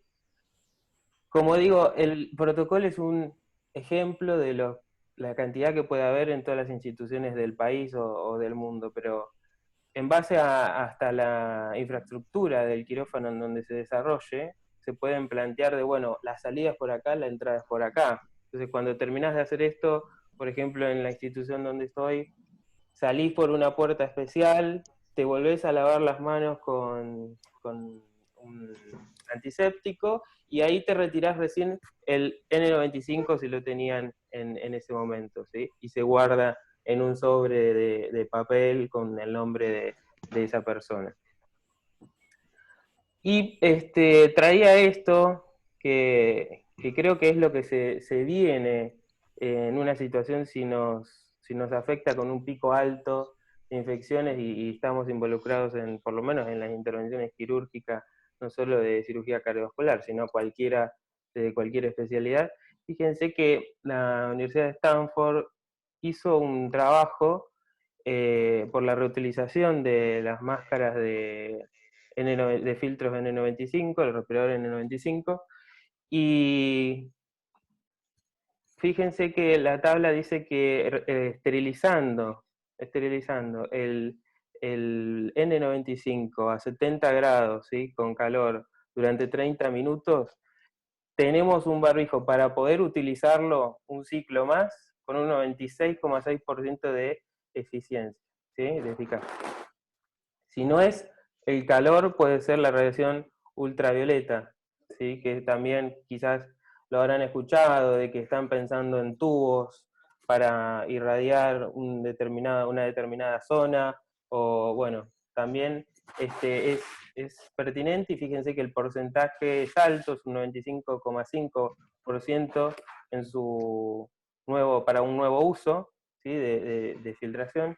Sí, no indican en los cuadros que están en rojo que las sustancias que sean a base de alcohol o de cloro no están indicadas para decontaminar o esterilizar el barbijo, porque generan gases o residuos tóxicos que después el personal que lo utilice se puede llegar a ver afectado. Y fíjense que en conclusión, ellos dicen que un método de contaminación debe eliminar la amenaza viral, debe ser inofensivo para los usuarios finales y conservar la integridad del respirador N95. O sea, si el barbijo se ve alterado en cuanto a sus componentes, la realidad es que se debe descartar. No podemos utilizar algo que esté deforme, flojo o lo que sea, que se imagine, ¿no? Y no estamos muy lejos, digo, y lo considero como que se viene esta situación porque de por sí estamos acostumbrados como país, lamentablemente, a reutilizar hasta más no poder los productos médicos. Lamentablemente sabemos que es así. Pero fíjense que la Fundación FEMEVA ya hizo una guía de recomendación para el uso extendido y reutilización de los barbijos N95. En estos links pueden entrar y profundizar al máximo los trabajos, se puede replantear o profundizar o armar una nueva charla sobre estos casos especiales, pero creo y considero que debemos empezar a informarnos de esto, porque nos va a pasar con el miedo del principio de utilizar los elementos de protección o no. Porque vamos a decir, ¿podemos utilizar esto? ¿Es sano? ¿Es eficiente? ¿Me cubre? ¿No me cubre? Entonces, creo que debemos informarnos y estudiar todas las situaciones para minimizar el miedo, el temor a lo desconocido. En cuanto a mi experiencia en las cirugías cardiovasculares, considero que tuvimos algunas complicaciones en la intervención, pero fíjense, basadas en adaptarse, el equipo quirúrgico adaptarse a la utilización de los elementos de protección personal. Recuerden que, no sé, los anestesiólogos intubar con las máscaras, con las antiparras, con el cirujano cardiovascular con las lupas y el N95, o sea, eso fue un conflicto, más que nada creo que la recomendación es el entrenamiento, para poder encontrarle la vuelta al confort y la utilización correcta de los elementos de protección personal, porque se te empañan si no los lentes, las antiparras, las lupas, la máscara, lo que sea, y eso es una complicación que si se da intraquirúrgica, bueno, genera un malestar, ¿no? Y una complejidad un poco para la intervención. Otra de las dificultades era de si no utilizábamos energía, como recomienda el Ministerio de Salud de la Argentina, o sea, si uno va al protocolo y a las recomendaciones que da el Ministerio, dice, minimicen la utilización de energías, porque tampoco está 100% confirmado o empíricamente, por lo menos con casos de que no hay aerolización. O sea, recién justo las infectólogas lo aclararon, ¿no? Pero esto el Ministerio todavía no lo sacó ni confirmó que no es riesgoso. Y otra, la dificultad en la respiración, porque bueno, estamos acostumbrados a otro tipo de barbijo, otro tipo de elementos de protección, en donde realmente hay que, se genera una dificultad en la respiración. ¿Qué tipo de intervenciones realizamos? Y la verdad que fueron, un ejemplo, aneurisma de aorta abdominal, entonces en esos casos el paciente venía de otra institución, y en ese momento había que intervenirlo, los estudios, los hisopados no se podían hacer, entonces se lo trató como bajo sospecha de COVID, en el quirófano correspondiente, aplicando el protocolo correspondiente, reemplazo de válvula aórtica en donde eran insuficiencias graves y el doctor Ferrari lo podrá explicar mejor, pero se producen consecuencias colaterales si no se reemplaza la válvula en el momento que lo necesite el paciente.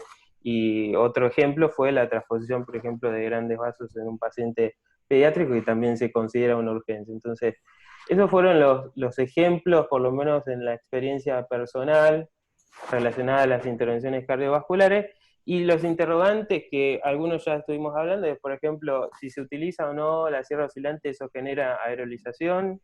¿Qué pasa con el oxigenador de la bomba extracorpórea, con el movimiento de sangre que tiene, o el reservorio, el movimiento de sangre que tiene, eso si produce o no aerolización? Lo de las energías, como lo había planteado. ¿Y qué pasa con el aire acondicionado a presión positiva? Ya algo nos había adelantado una de las infectólogas, pero la realidad es que también eso es un tema, ¿no? Si se usa aire en presión positiva o negativa, hay trabajo sobre eso, pero bueno, genera ese interrogante por lo menos para el equipo de trabajo en donde estoy. Así que les agradezco y muchas gracias por el tiempo. Dejo acá las preguntas, o las vemos después al final, Gaby. Mira, las dejamos como para pensarlas un poco, y mientras se prepara Marce, yo quería hacer una pregunta con respecto a los analíticos, la duración, la esterilización, se justifica, en qué momentos, bueno, se justifica y no se justifica, pero más que nada la esterilización y la duración, que es lo que, no sé, según la institución, son diferentes, de una semana. ¿Puedo aclarar algo? Perdón. ¿Puedo Sí. aclarar algo? 2 o 3 cositas, algunas que dijiste vos, Brian. Lo de colocarse alcohol sobre el guante no tiene ninguna justificación desde el punto de vista de control de infecciones. El guante lo usás, se ensució, te lo sacás. Pero el alcohol sobre el guante es hasta riesgoso, te diría. Primero porque no está preparado un guante para lavarlo con alcohol, el alcohol no lava.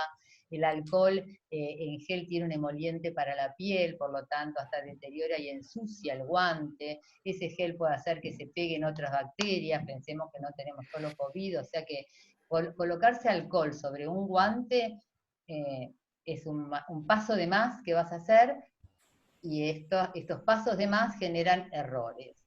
Sí, no es alcohol en gel, no es alcohol en gel, es alcohol. Aunque fuera spray. alcohol, digamos, no está preparado el látex para eso, o sea, no es una norma Sí, que claro. esté escrita en ningún lugar del mundo como eficiente o como eficaz. Y acá en este país se empezó a hacer esto de ponerse alcohol sobre el guante, que no sé cuál es el motivo realmente. La otra cosa que dijiste fue lo de la antiparra en desinfección de alto nivel. La antiparra, la máscara facial, si se salpicó con secreciones de un paciente COVID, obviamente que la vas a colocar dentro de una cubeta, va a ser decontaminada, lavada y desinfectada con alto nivel. Pero de lo contrario, el agua y el detergente es perfecta, digamos, que no hay, si no está salpicada, no tenés por qué hacerlo. Lo otro que estabas preguntando era lo del barbijo N95 y la esterilización en vapor. No es tan así. A veces uno lee un estudio que además lo agarran otras fuentes de información, hasta Infobae a veces, y lo repica y uno cree que esto es así. El barbijo N90, primero, la primera recomendación, tanto de la OIA, del CDC, de la misma empresa que hace los barbijos, es de la OMS, que tiene el uso extendido del barbijo. Bueno, la primera recomendación es que nunca tengas necesidad de reesterilizarlo. La primera es cuidalo, usalo solo cuando es necesario, porque el sobreuso hace que te quedes sin barbijo y después tenés un problema. ¿El problema cuál es? ¿Qué hago con este barbijo? Porque lo tengo que seguir usando. El uso extendido, que también vi por ahí algunas preguntas, ¿cuántas horas? Estaba expuesto en 8 horas o 15 días. ¿Sí? Bueno, ese es el uso extendido. Y después de eso, lo tendrías que descartar o reesterilizar. Si alguno de ustedes vio el video de sacarse los elementos de protección personal del CDC, van a ver que el barbijo se tira. El barbijo, por supuesto que nosotros no lo hacemos, pero bueno, el barbijo ni siquiera se guarda en una bolsita de plástico, de papel. La reesterilización está aprobada en nuestro país, no por autoclave a vapor. El autoclave a vapor demostró algunas partes del barbijo deteriorarlas. Yo sé que algunas instituciones lo hacen, pero es bajo normas que fueron muy analizadas por los farmacéuticos, o sea que no es algo que uno dice, esterilizar con vapor y ya estamos.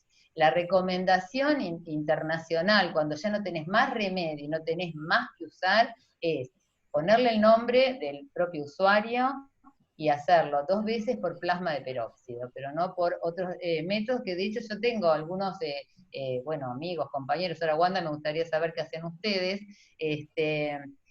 donde se les realmente deterioró el cerramiento, cuando le hacen la prueba para ver si el barbijo sigue teniendo esa misma capacidad de filtración, no la tiene, y las tiras, digamos, se aflojaron, se deforma el barbijo, entonces deja de tener ese poder de filtración. Entonces, para esto, usa un barbijo quirúrgico, bueno, si es que tenés, por eso nada habría que malgastar en este momento, porque cualquier cosa que uno use de más, lo mismo colocarse un barbijo quirúrgico sobre un N95.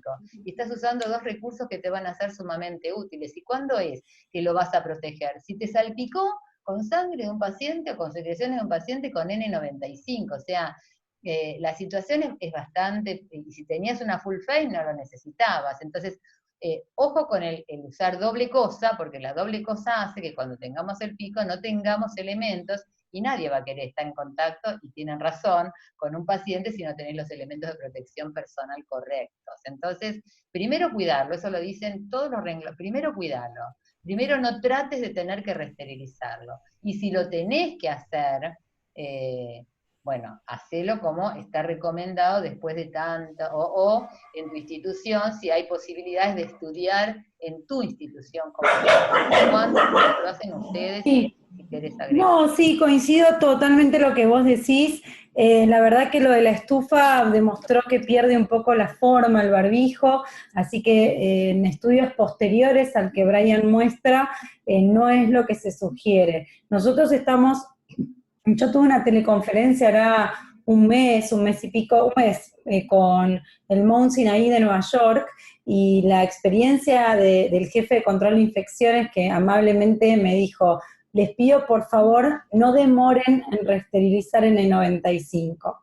Y la verdad que a mí me quedó muy clara la frase, como diciendo, como que él se sentía en el compromiso de expresarme un error o algo que ellos podrían haber empezado a hacer mucho antes, y nosotros ya casi hace un mes, después de esa conferencia, la semana siguiente pusimos en funcionamiento el protocolo. Nosotros tenemos peróxido de hidrógeno aerosolizado, o sea que usamos Sterrad.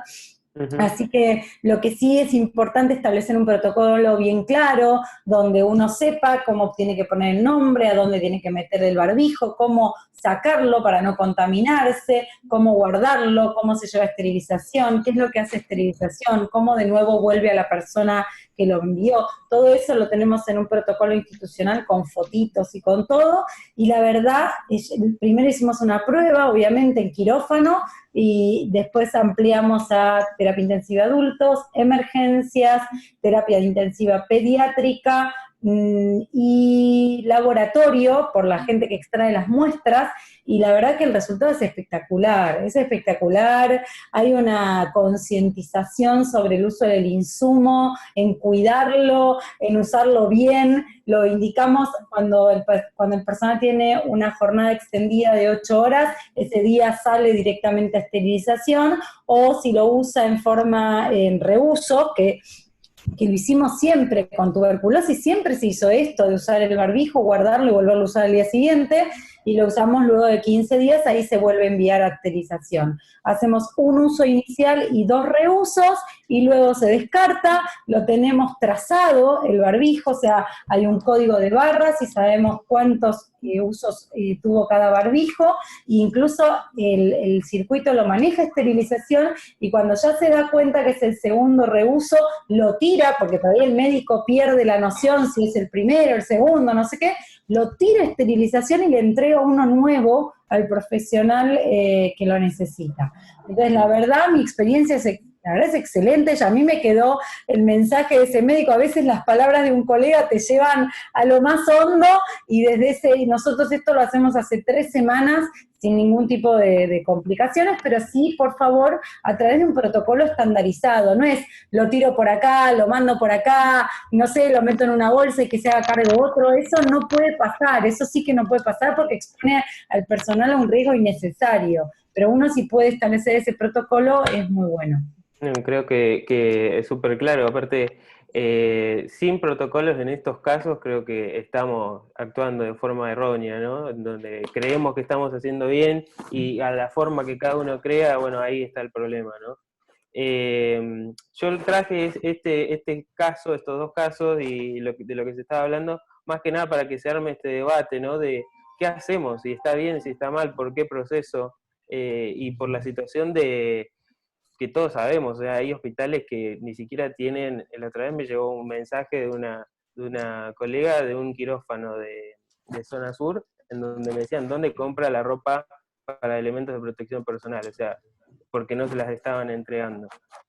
Nosotros, por lo menos en la institución donde trabajo, todavía no llegamos al punto de tener que reesterilizar los N95, pero bueno, sí es importante esto, empezar a charlarlo, ¿no? O tenerlo como ahí anotado de qué hacer o qué deberíamos hacer si en el caso que nos toque esa situación. Y en el caso de la máscara que hablaba la doctora Maimone, la máscara, si yo decía, de una vez que finaliza la intervención, en el caso que se haya utilizado, siempre hablando de casos bajo sospecha de COVID, no en todos los casos, ¿no? Porque si sabemos que es positivo, bueno, sabemos cuál es la conducta a seguir, pero si es sospecha también lo consideramos positivo. Entonces no sé si me expliqué ahí mal, pero se sumerge el tiempo indicado, o con agua con detergente, o un detergente enzimático que se utilice, o un desinfectante de alto nivel. Bueno, listo. Ok, la máscara se lava. Perfecto. Acá siguen preguntando, y si no tenemos el ester, que es el plasma de peróxido, ¿podemos hacerlo con autoclave? No está indicado el autoclave.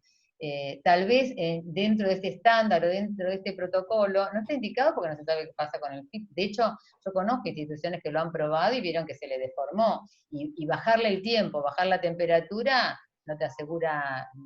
No hay seguridad, y vamos a utilizar este elemento pensando que es seguro y no lo es. O sea que el invento creo que es mal consejero. Y por ahí ponen que en la OMS, en el año 2015, recomendaba lo del alcohol sobre el guante, que esto tiene que ver con el SARS, donde ellos mismos hoy dicen que el alcohol sobre el guante no, estas cosas que uno empieza a hacer y no le aporta nada, no le suma, gastás alcohol, estás haciendo una cosa más, te podés salpicar. O sea, el guante hay que tirarlo. Tirándolo sacándotelo en la forma correcta, no tenés por qué contaminar un guante cuando te lo estás sacando. O sea, no, es un paso de más.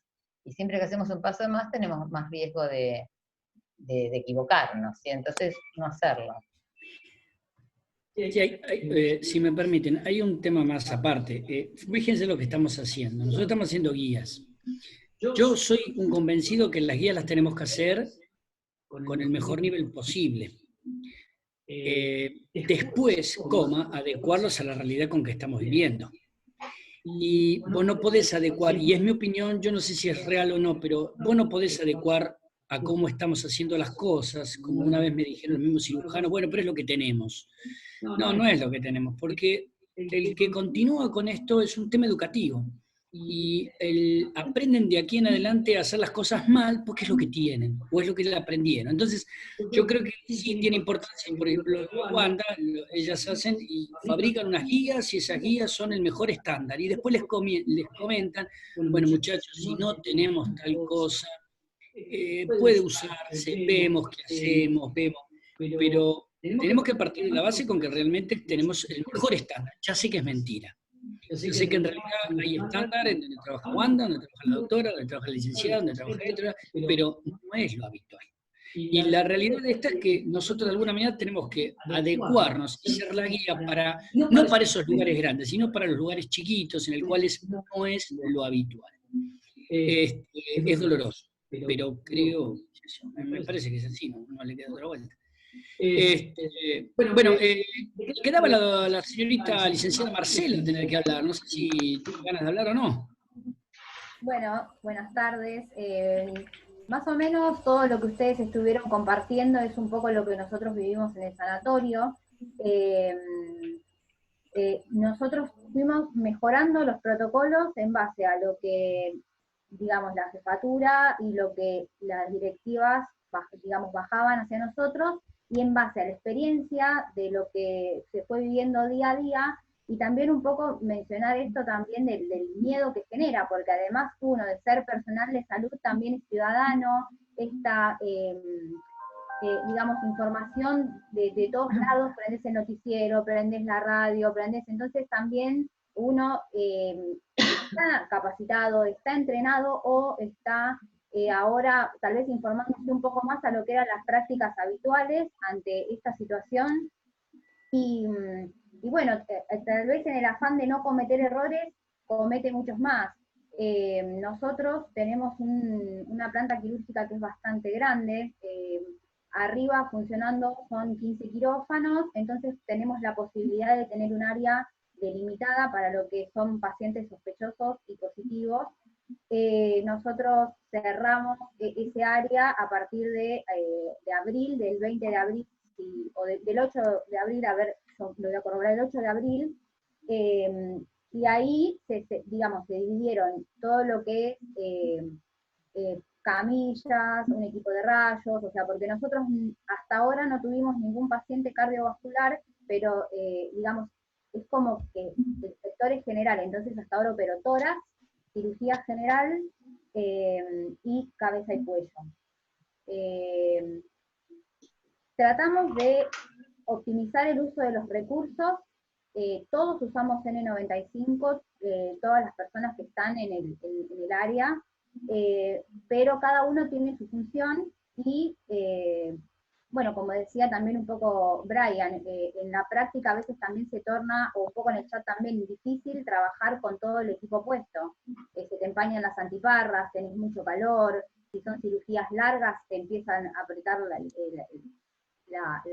elásticos, el exceso o no, digamos, de protección, porque nosotros usamos doble cofia, doble bota, entonces, bueno, eso un poco dificulta.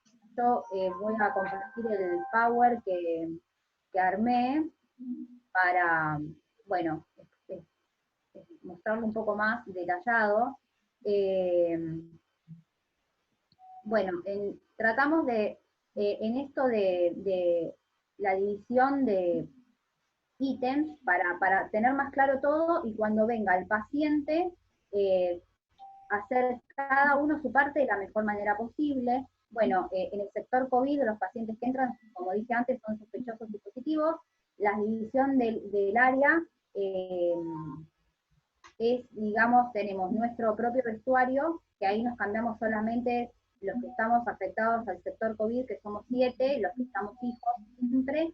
Después, antes de cada procedimiento quirúrgico, nos ponemos de acuerdo quiénes vamos a estar, quién va a instrumentar, quién va a circular, porque qué posición de paciente se va a utilizar dependiendo el procedimiento. También tenemos en cuenta, por ejemplo, si opera tórax o si opera traumatología, si es una fractura de cadera, si usan la camilla de tracción, si es un tórax, si van a usar un rollo para posicionarlo. Nosotros usamos todo descartable, o sea que tenemos que tener en cuenta con qué armamos los elementos para, bueno, no usar tela y después poder descartarlos o protegerlos de alguna manera si no se pueden reemplazar para que la limpieza pueda ser óptima. Bueno, los protocolos que más o menos ya los voy a comentar más adelante. Nosotros tenemos en cada quirófano, que son 3 los del área, tienen cada uno una antesala, el lavabo, y que ahí cuando la volante, porque tenemos 3 instrumentadoras, la que está estéril, la circulante y la volante que está afuera, ella va a ser la encargada de preparar unas bateas donde dividimos lo que son elementos de anestesia, el instrumental, que se sumerge todo lo que se usó dentro del quirófano, y en otra batea vamos a sumergir los elementos de protección personal que son no descartables, por ejemplo, las máscaras faciales y las antiparras. En uno de los quirófanos se está armando, en realidad está armado, pero todavía no hicimos el simulacro para lo que es todo lo que es obstetricia, que más adelante voy a mostrar una foto con la cervocuna, y bueno, los simulacros hasta ahora los venimos haciendo con estos pacientes que tuvimos, que fueron 3 sospechosos y un confirmado.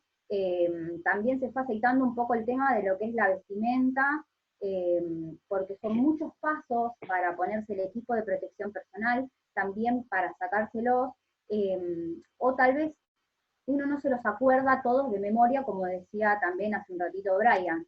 Entonces, la que está de volante también supervisa, a ver, el orden en que te pusiste las cosas, que es el orden inverso para sacártelos sin contaminarte, o si te contaminas lo menos posible. Lo mismo también con el tema del área de limpieza, cómo se va a limpiar el quirófano desde lo más limpio hasta lo más sucio. Cuando ingresa el paciente se repasa constantemente todas las superficies, los picaportes, el pasaje del paciente por la guillotina que le decimos nosotros, las puertas, todo el quirófano, la antesala con puertas cerradas. La circulante no sale del quirófano y utiliza la volante para poder pedir las cosas a farmacia. Todo es por computadora, no utilizamos papeles adentro.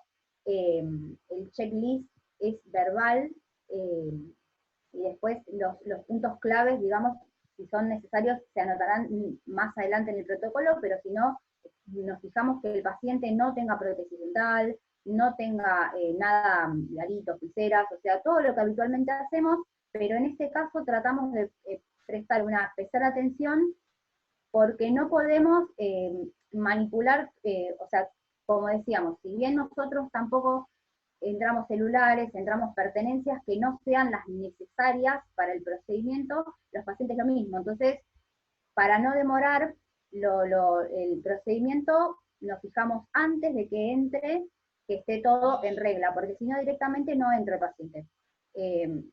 Digamos, si no está en condiciones, no sirve de nada porque ya los tiempos de la cirugía con todos estos procedimientos se alargan. Entonces, por eso tratamos de prestar especial atención en esto para que, bueno, sea lo más óptimo posible. Acá más o menos les muestro en estas fotos los que son los carteles de señalización. En la foto de arriba es el circuito de ingreso y egreso de los pacientes y cómo se deben manejar por cada quirófano. Solamente son los 3 de abajo que están marcados los que se usan, los de enfrente no y están cerrados. Uno solo lo usamos como un depósito para poner todo esto que les mencionaba antes, con la camilla de tracción, pierneras, que en el caso de que se necesiten, todos elementos que son exclusivos para nuestro área.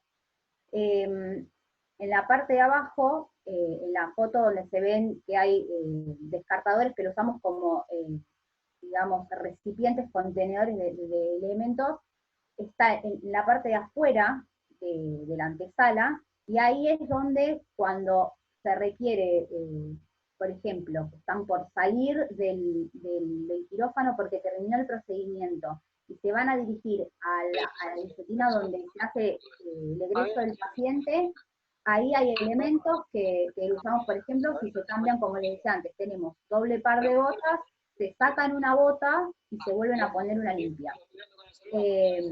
O cuando alguien tiene que ingresar, ahí están los elementos para que se puedan hacer, digamos, el intercambio de lo que tienen puesto, digamos. Bueno, en la foto donde están los tachos de basura, es donde, o sea, los tachos de basura, perdón, ¿no? Los lebrillos, es donde se descartan los equipos de protección personal que son dentro de la antesala.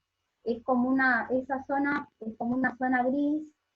Cuando entra el paciente y se saca la camilla, la mucama entra y limpia todo, limpia la camilla, sale la camilla hacia un lugar, y ahí se colocan estos lebrillos para luego, cuando se termina el procedimiento quirúrgico, ahí se descarte todo y salgan con el ambo o sea, con el ambo que tenían abajo del equipo de protección personal y se dirijan hacia el vestuario y evitar la circulación innecesaria en el área quirúrgica.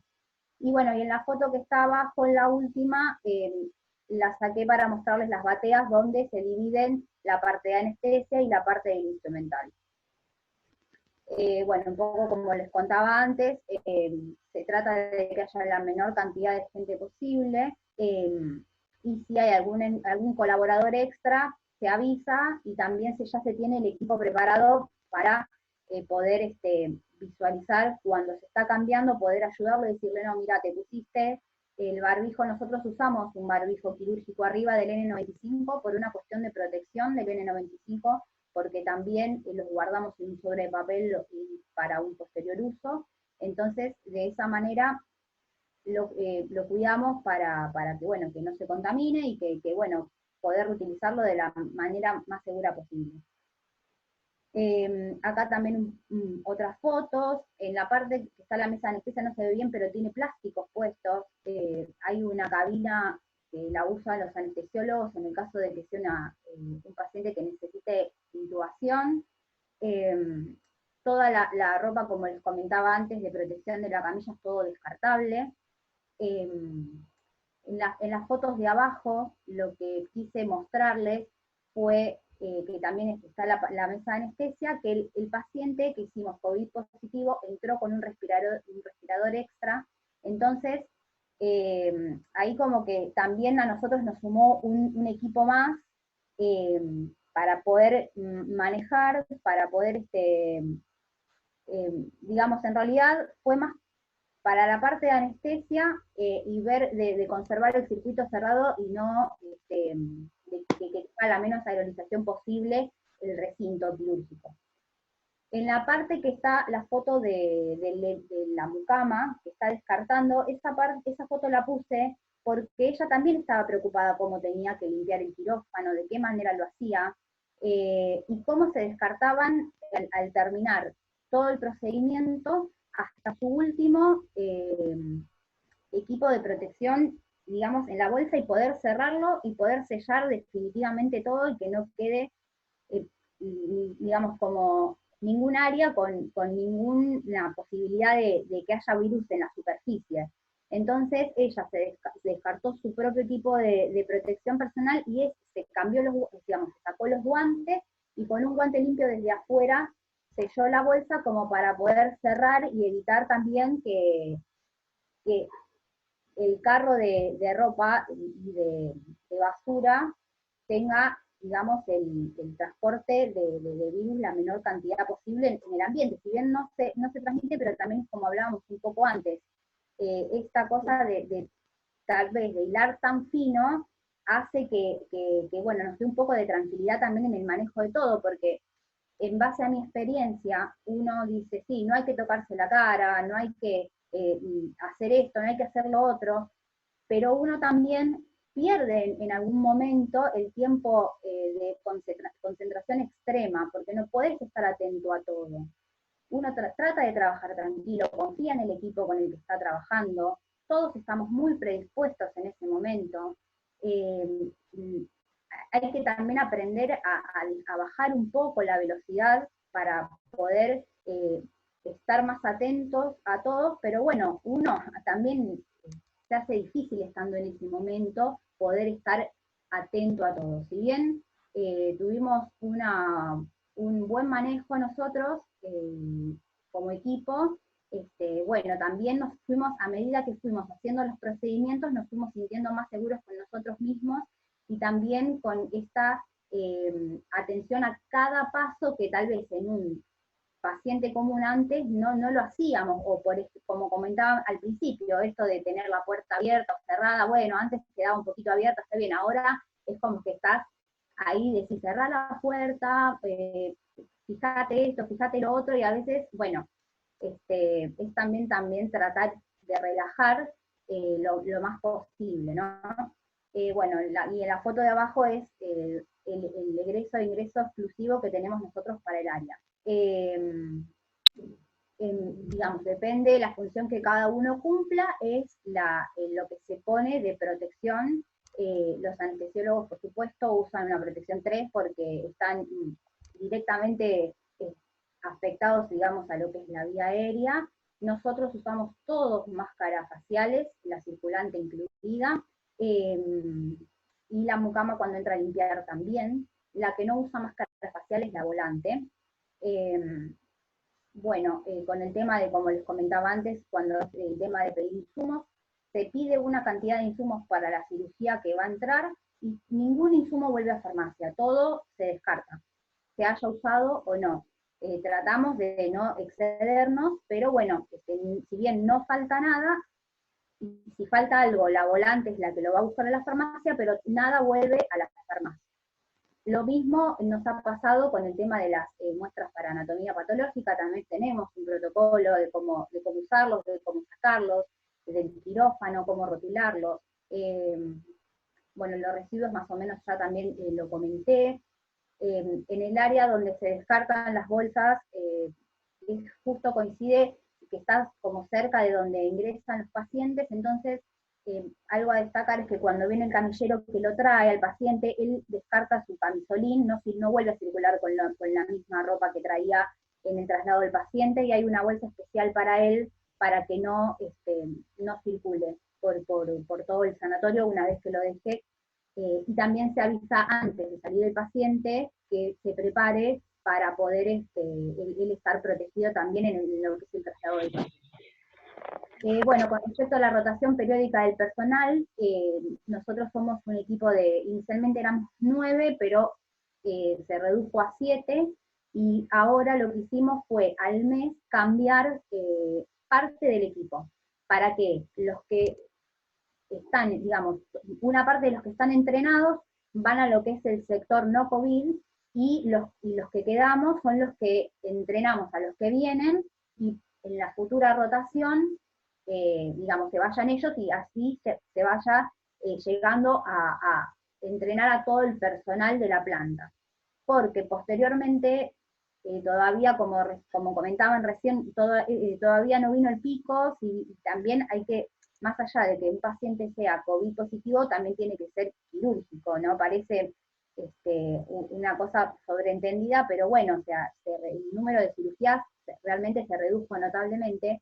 Entonces, en un futuro, cuando sean todos sospechosos, o haya más cantidad de pacientes quirúrgicos positivos, la fase 1, como dice ahí abajo, ya no va a existir, y va a ser directamente toda el área quirúrgica, se va a tratar de la misma manera. Bueno, en esta foto acá les comparto un poco lo que es el protocolo nuestro del área COVID, y bueno, acá no figura la parte del uso de máscara facial, porque tal vez no es necesaria, pero nosotros, por suerte, contamos con esos recursos. Entonces, el que lo quiere usar puede hacerlo libremente para también poder sentirse un poco más protegido. Bueno, y acá una foto de una compañera que está haciendo de modelo para la charla. Bueno, básicamente es eso. Por ahora nos cuidamos de esta manera, tratamos de optimizar los recursos de la mejor manera posible. También nosotros estamos muy atentos al cuidado de nosotros mismos, de nuestros compañeros, y bueno, por ahora todos los pacientes que tuvimos realmente fue muy bueno el manejo que hicimos como equipo, los protocolos que tenemos están funcionando bastante bien, así que eso es un poco de lo que les puedo compartir de lo que vivimos. Dudas, miles, tal vez se vuelve a hablar sobre el mismo tema un montón de veces, pero hace que podamos ir mejorándolo día a día. Así que bueno, por mi parte sería eso lo que les puedo compartir un poco de la vivencia de lo que tenemos en el sanatorio. Bueno, fantástico, pero no hay tiempo. Tranquilo. Bueno, la verdad que espectacular las presentaciones, no nos podemos quejar, ¿eh? Gaby, ¿quieres decir algo en especial vos? No, en el tiempo, la verdad es que todo muy lindo, muy bien, muy claro. Creo que nos sacaron unas cuantas dudas, igualmente quedan otras, pero bueno, el tiempo dirá. Doctor Ferrari. Sí, che, Estela, ¿querías decir algo más así? Sí, quería, bueno, primero felicitar a los dos instrumentadores que hablaron, porque muy bien y muy buena organización. El Sanatorio Güemes me trajo recuerdos, porque yo empecé ahí a hacer control de infecciones. Y éramos tan jóvenes. Éramos tan jóvenes. Una pregunta que se está repitiendo ahí en el chat, y es qué hacer con el instrumental. El instrumental no tiene ninguna modificación, ni hay que tratarlo de ninguna forma en especial, ni hay que trasladarlo de ninguna forma en especial. Recordemos que este es un virus de contacto respiratorio. El problema está cuando tenemos a las personas cerca o al lado, pero el instrumental no tiene ningún tipo de cuidado en especial, ni hay que hacer nada, ni nadie se va a contagiar porque tocó de COVID. Sí, hay que mantener, obviamente, las medidas de control que se relacionan con la sangre y fluidos corporales por las otras infecciones que se transmiten por la sangre, pero por COVID ninguna cosa en especial. Bueno, che, la verdad que fue bastante claro. La verdad que fue una barbaridad. Les cuento que hubo 348 inscritos. Yo no pensé que íbamos a llegar a esto. Creo que nos superó todo el sistema. La verdad que nos superó todo. Esto se mete en la página de Facebook del colegio y creo que mañana, pasado, ya va a estar. Por YouTube también. Por YouTube también, por Instagram, no, mentira, no sé ni qué es lo que existen a la altura de mi vida, pero no, por página de Facebook sí lo pueden hacer, y realmente queremos agradecer porque realmente ha sido bárbaro.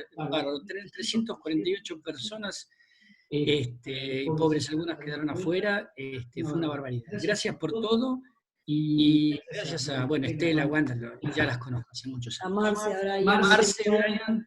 Gracias a ustedes por la invitación. Se portaron espectacular. Muchísimas gracias por todo. Gracias y nos vemos. Suerte. Gracias. Chau, chau.